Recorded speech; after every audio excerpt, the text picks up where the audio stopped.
Recording in progress. All right. So why do we get the benefit of being able to see the sphere of the water? Hot dog, the particle attraction. Okay, can you in your packets? So what are we gonna master today? It is my absolute goal that by the end of our time, we will be able to dazzle family and friends at the dinner table this weekend by teaching them the unique properties that liquids show us. We started that yesterday, but really, what is the difference between a liquid and a solid? Gonna really apply a lot of what we've learned earlier in the year. So we will review what we did yesterday, warm up with some multiple choice questions that are in here that really bring to life particle attraction. Remind ourselves specifically of the different types of particle attractions we can have. Start to dig deeper into unique properties of liquids, transition to solids, answer some questions. So great kind of different activities today. All right. What I am thinking. So next week, we enjoy 5 days of learning together, and then our spring break comes and you'll have 5 days off, and then we're back together. So I would like to claim Thursday to be a quiz on liquid, solids, and phase changes. As far as we get on Tuesday, a quiz will come on Thursday. So it won't be all of the content, but as far as we get through Tuesday. Okay, so some of the sample questions we look at today and then continue to look at Monday and Tuesday, those will be great examples of questions we'll get on Thursday. Okay. All right. Yes. Yeah, probably. I'll tell us exactly, but mainly multiple choice. Yes. Okay. So we were looking at liquids yesterday. Now, remember, ladies and gentlemen, that we learned a specific presentation of different ideas in the kinetic molecular theory of gases. Remember, gases are made of small particles in random rapid motion, etc. Okay. Well, we always say that we're applying the kinetic molecular theory to all of our phases, but there aren't specific postulates with liquids and solids. Kinetic. Avi, what does the term kinetic? Yeah. So we just have to realize we're approaching the understanding of properties because of how the particles in that phase or state are moving. But how they're moving is all based on the particle attraction. So want to make sure we're making that connection. All right. Some other things that we didn't necessarily address. Liquids. Now, compared to gases, they are incredibly higher in their density compared to gases. But what's neat is different liquids have different densities. So you've seen how, you can have oil above water. Now, they're not mixing because they do not have similar chemistries, but the oil is resting above because it's less dense. So we could actually create things that are called density columns with different liquids. So even though liquids are so much more dense than gases, different liquids have different enough densities that we could stack them, something like that. We say they're incompressible. So if we apply pressure, Troy, on a liquid, can we change its volume? No, there's no empty space like a gas. So we said gases are compressible, but liquids are not. They can diffuse. Noah, what is diffusion? Great. without us doing anything. If we put them into contact, they will mix due to their rapid random motion. In fact, any fluids, and of course, liquids are fluids. To be a fluid, do we remember what that means? Excellent, excellent, excellent. The particles can exchange places. Oh my gosh, fantastic, fantastic. We talked about surface tension yesterday. Megan, if this weekend, while you are talking to your parents about chemistry, and they say surface tension, can you remind us what that is? What would you say?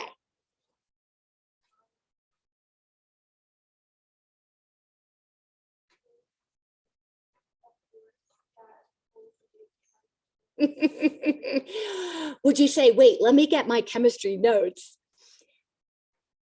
We've named it appropriately.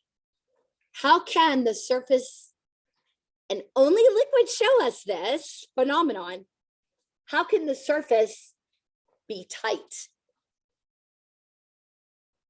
Do you want to phone a friend? Do you want to ask someone who has their hand up?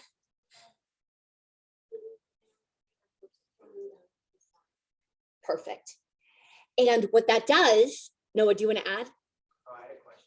Oh, so what that does, can we get in a second, is it gives a strength to the surface that can support weight that really it shouldn't. Now, of course, there's a limit to that. Yeah, perfect. Go ahead, sir. Why do they not have the ability to use it? Okay, totally get it. So if we would have a sealed vessel that contained water and we put a hole in it, you're right. The liquid will pass out the hole, but it stops when it's beneath. Where if it would be filled with water vapor in the gaseous state, if the pressure of the water vapor inside is greater than outside. So if we have a higher concentration of water vapor in the inside, when we have an opening, when it finds the opening, it's going to pass outward. So it's not just when the volume reaches below. Do you see?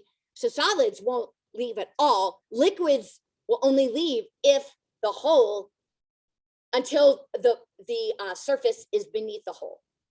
So that's why we say effusion is driven until we can equal the concentration of the gas inside and outside, which will deliver equal pressure. Where liquid, it's not passing out until the concentration is balanced. Is that okay? Yeah. All right.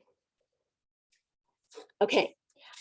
We started to look at capillary action and viscosity. Are there any questions with that? All based on particle attraction. Particle attraction. Why do they form spheres? Particle attraction. All right, so let's warm up and apply, warm up our question answering. So on page, wrong. Sorry. Could we find page 23, please? 23. And could I ask us to answer question 5, 6, 7, 9, and 11? 5, 6, 7, 9, and 11. Can I pause for a second? Because in number 5, we see the term effective. In 7, the term effective. If we are judging something's effectiveness, its ability to fulfill whatever we're seeking. So a bowl of Cheerios is probably more effective at satisfying your hunger than a Hershey Kiss. Yeah? Okay.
30 more seconds.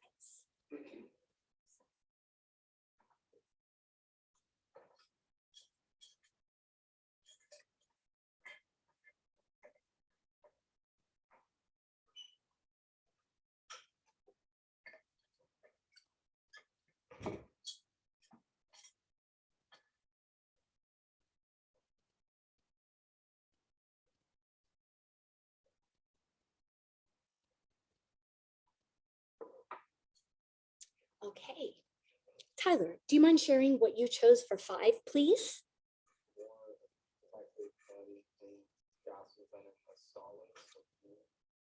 Okay.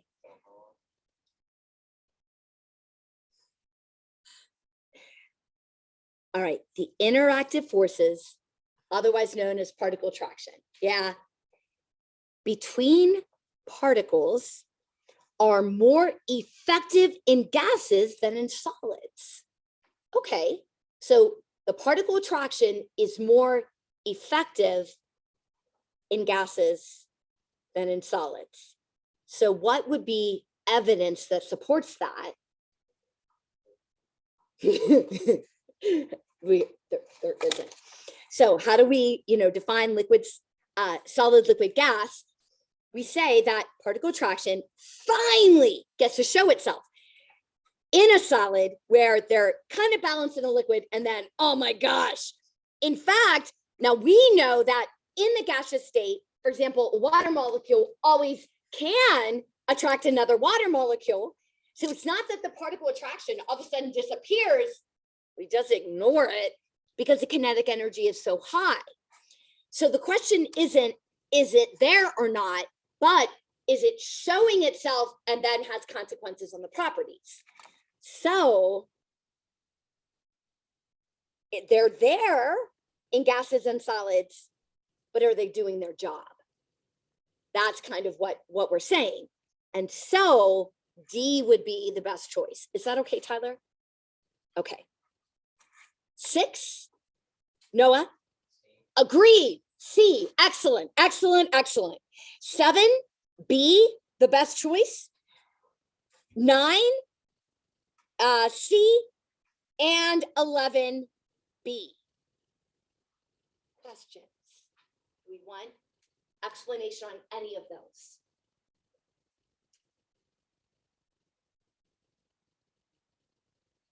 Okay. Austin, you are such an incredible thinker, sir. So, can you help? All right. The stronger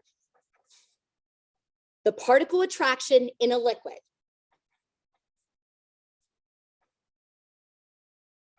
so we're talking about hydrogen bonding versus Lund dispersion. We're talking about, them being able to hold on more strongly. So the stronger the particle attraction, okay, the greater or the lesser the viscosity.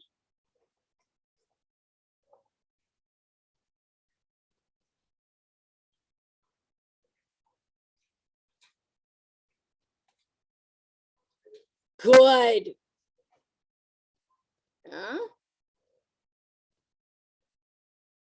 Ella, the stronger the particle attraction, the greater or the lesser the surface tension.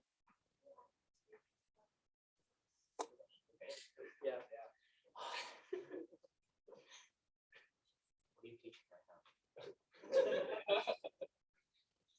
What are we learning about?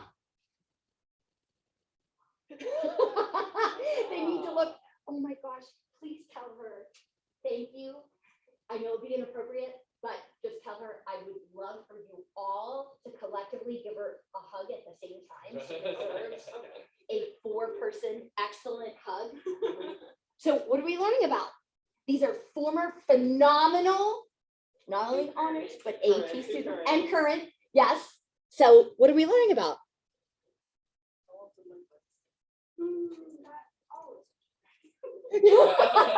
Yes, yes, yes, yes, yes. Okay, what encouraging words do you have for these amazing, amazing thinkers and problem solvers?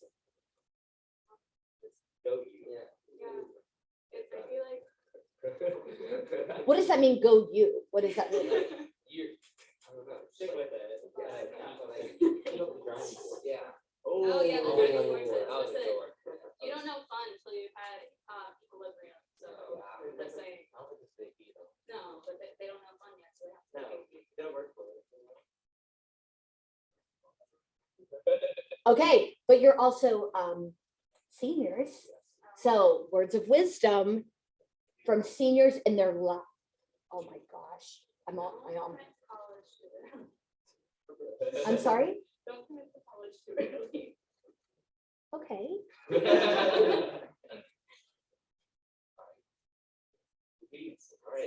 All right, thank you. Thank you guys very much. I don't want to keep you from Spanish, but yet I'd love to. We're not doing it. Well, I'm sure not. I'm sure Mrs. Ulf would definitely disagree with that. The stronger, sorry, Ella, the stronger the particle attraction, the greater or lesser the surface tension. What is surface tension? The tightness that the surface gets because of the attraction of molecules for each other. But at the surface, they just get pulled sideways and downward. Well, the stickier they are. Yeah. Okay, so can we make this connection? One more. Avi, the stronger the particle attraction, the greater, the lesser capillary reaction. Okay, well, actually, we need more information because it depends on what the material that the tube is made out of, or in the case of, a paper towel and water. Let me show you. So in our packet, can I just show you that beginning on page 11, I have, oh, sorry that we're seeing that.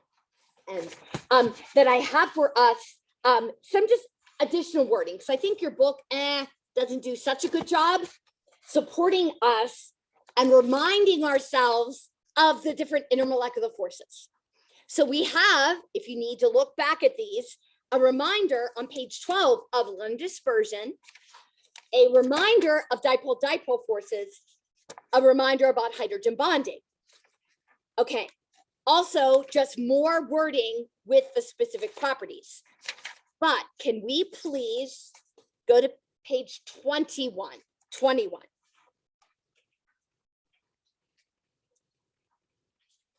And number 9. Okay, so they're talking about, if you imagine a glass plate, like we capped off the gas bottles in our gas collection lab, a glass plate. And then let's say that Ty put a couple drops of mercury, and Max put some drops of water, and then Tyler put some drops of, now alcohol, that means isopropyl or ethanol, okay? So first, what can we infer about the intermolecular forces? Inter means between. So what can we conclude looking at the response? Go.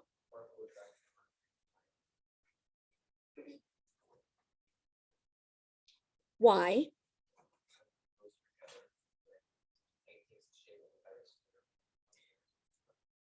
Can you hold on a second, sir? Because you said they're closer together. Well, that depends largely on particle size.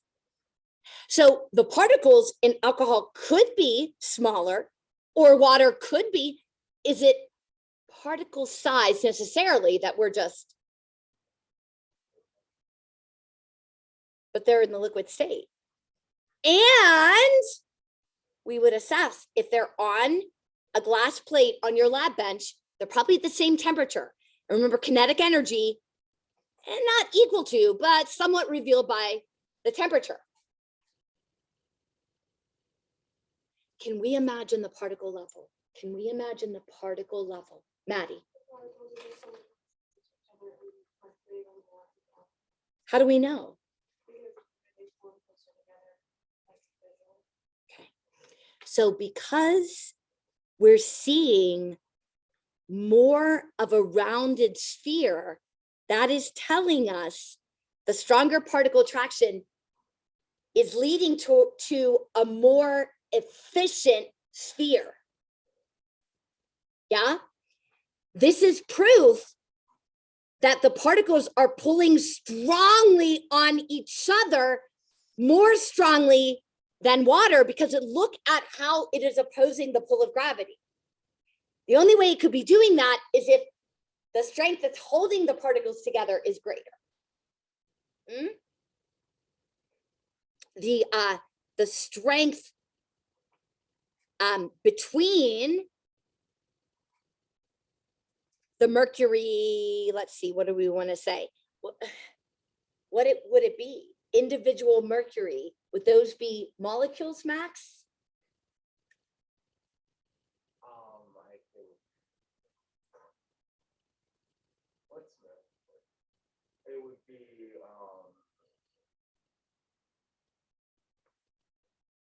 see the formula units or molecules. I forget which one it is. Sir, you're playing an April Fool's joke on me. Yeah. Okay. Oh wait, isn't wait, I'm forgetting now. It's Hg. Yeah, these are the periodic table of the Elements.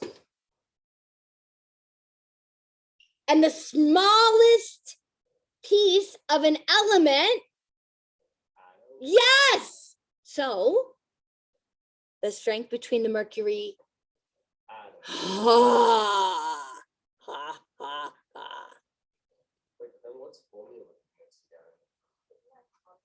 Yeah. Oh. What kind? Ionic. When are we allowed to use molecule? Covalence. Yeah. Yes, ma'am. So kind of this function, but intermolecular, so it's not just referring to molecules. Right. We stretch that a little bit, but it won't be between ionic. Yeah. Yeah. Okay. Yeah. So it can be like, yeah. So strength between mercury atoms is evidenced by is that what we say, a more complete sphere, or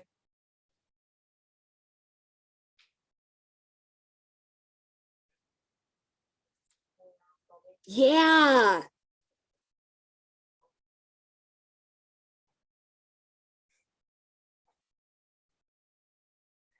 Which shows the strength versus gravity.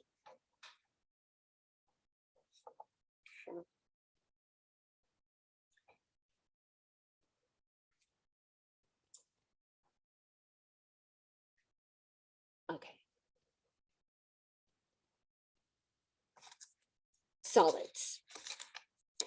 So if we go back to earlier in our packet, page 4, that's the typed page 4.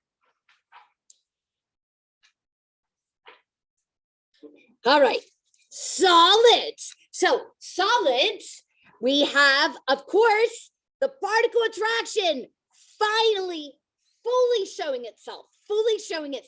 So definite shape and definite volume. We would call melting, of course, solid to liquid. All right. Much higher density, definitely incompressible. Okay. What a strange thing. We usually say diffusion is only seen with fluids, but we observe it with solids.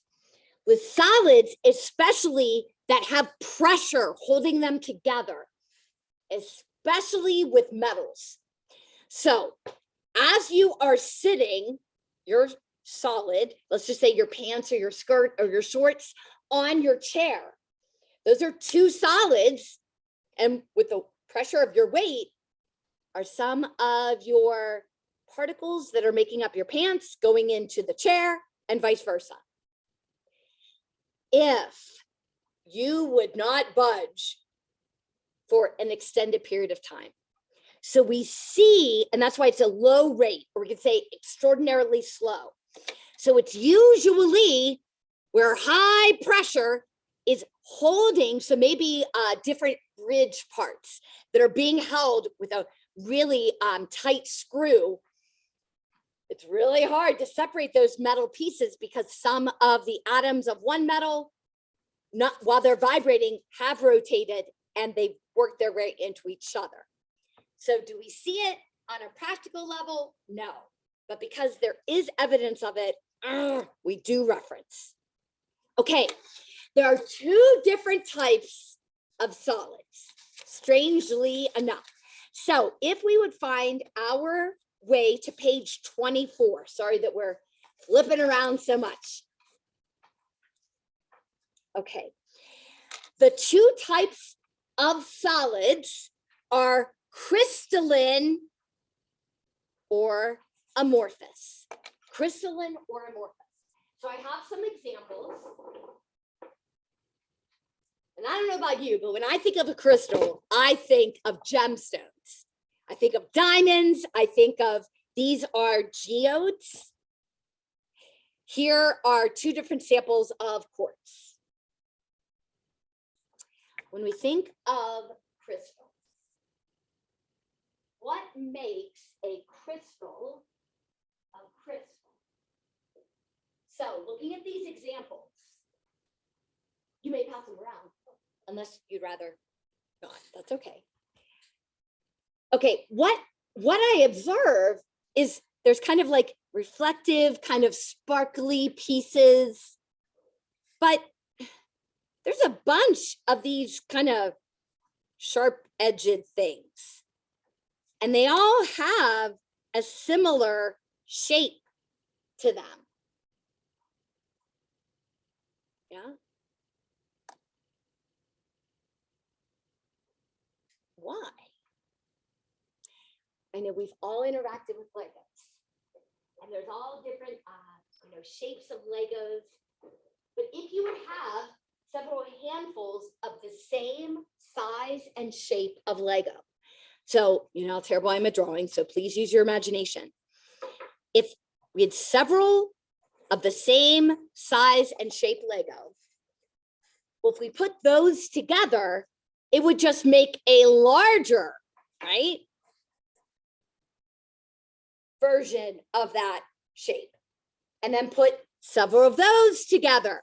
Well, it would just make a larger version of that shape. Okay.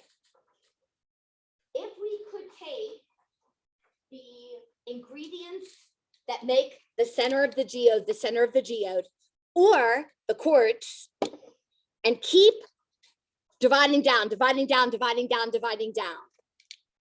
we eventually would get what are called unit cells. Yep, if you can just keep them on your desk. If they've already come around to you. Okay. Troy, have you ever examined what comes out of your salt shaker? And what shape are they? Yeah, what shape? Are they hearts?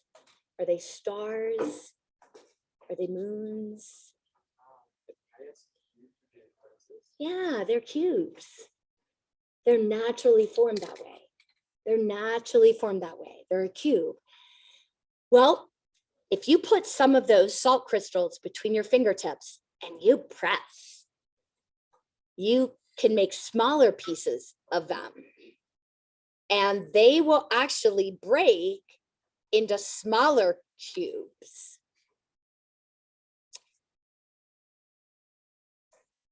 I like salty food. And I have a salt grinder. I like pink Himalayan salt. I think it has a really good flavor to it. And so I have a grinder. I will be upfront. I like my coffee. I like chocolate. I like my food salty with a lot of probably more.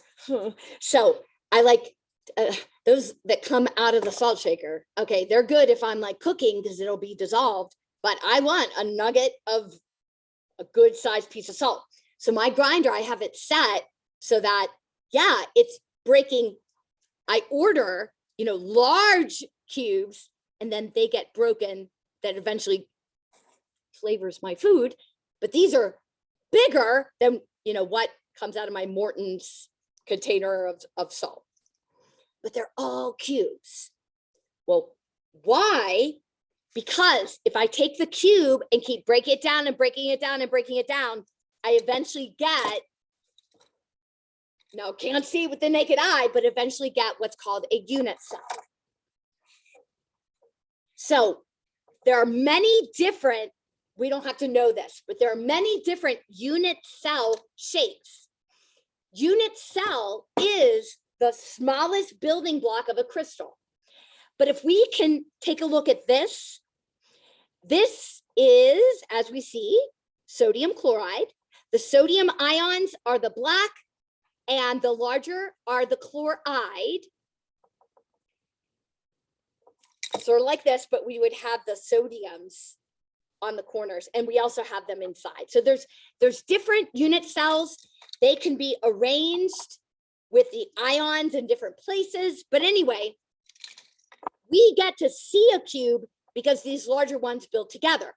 So the smallest building block is a unit cell, and the unit cell builds together to give a crystal lattice. A crystal lattice. Have you seen, Abby, that term before, lattice? You ever heard that used? Totally fine, totally fine. I just know a lattice, you can, cherry pie. A lot of times, a cherry pie has not just a single top pie crust, but sometimes you can make strips of your pie crust and then you weave them, making a lattice. Yeah. So you have this like crisscross where your cherry bubbles through and all that good stuff. Yeah.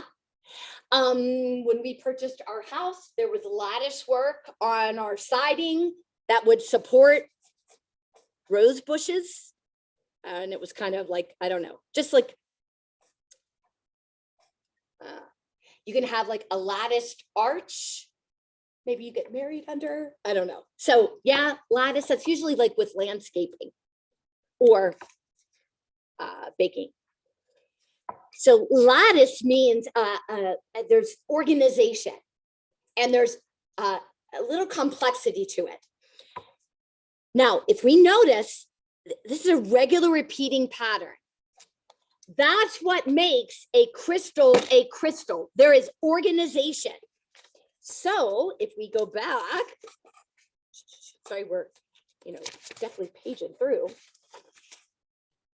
the typed page 5. Okay. So a crystalline solid has organization to the structure. An amorphous solid, there is no repeating pattern or organization.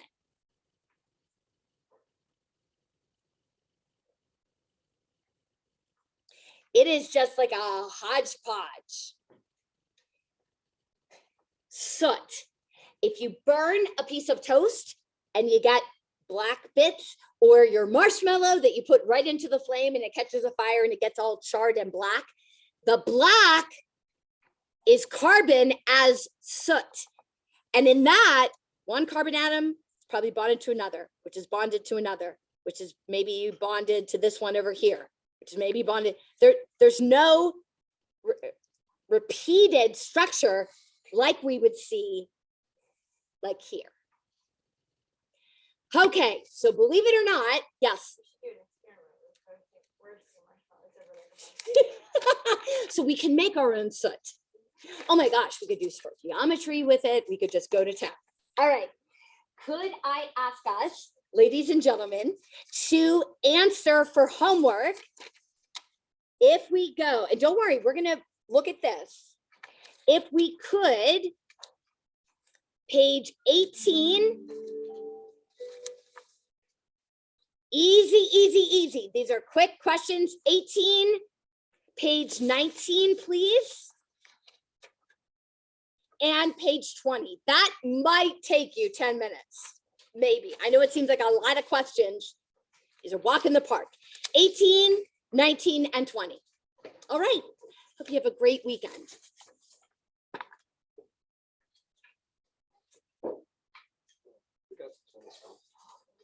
She said it right there, Tom. That's wonderful. Yeah, thank you for putting your name. I appreciate that.